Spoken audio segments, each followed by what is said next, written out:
మహాత్మా గాంధీ విశ్వవిద్యాలయ పరిధిలోని గత డిసెంబర్లో నిర్వహించిన డిగ్రీ ఫలితాలను ఉపకులపతి ఆచార్య గోపాల్ రెడ్డి విడుదల చేశారు. ఫలితాల యొక్క వివరాలను controller examinations doctor G Upender Reddy తెలియజేశారు. మహాత్మా గాంధీ విశ్వవిద్యాలయం పరిధిలోని గత డిసెంబర్లో నిర్వహించిన డిగ్రీ ఫలితాలను ఉపకులపతి ఆచార్య గోపాల్ రెడ్డి విడుదల చేశారు.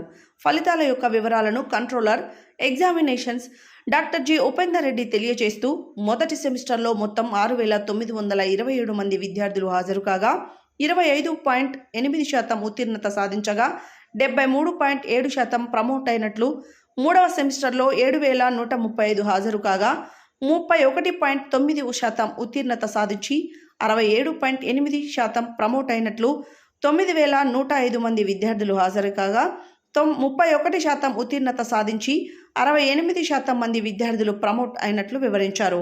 అదేవిధంగా తమ ఫలితాలపై సందేహం ఉన్న విద్యార్థులు ఒక్కొక్క సబ్జెక్టుకు 200 రుసుము చెల్లించి మార్చి 6వ తారీఖులోపు రీవాల్యుయేషన్కు దరఖాస్తు చేసుకోవాల్సిందిగా తెలిపారు. రీవాల్యుయేషన్కు సంబంధించి సంబంధిత కళాశాల ప్రిన్సిపల్ ఒకే చలాన్లో ఏక మొత్తంగా చెల్లించవలసిందిగా తెలిపారు. విద్యార్థులు తమ ఫలితాలను మొబైల్ యాప్ ద్వారా తెలుసుకోవడంతో పాటు రీవాల్యుయేషన్ సైతం సొంతంగా వారే ఈ యాప్ ద్వారా చేసుకునే వెసులుబాటును కల్పించినట్టు తెలిపారు. ఈ కార్యక్రమంలో registrar Acharya Alwala Ravi, controller of examinations doctor G Upender Reddy పాల్గొన్నారు.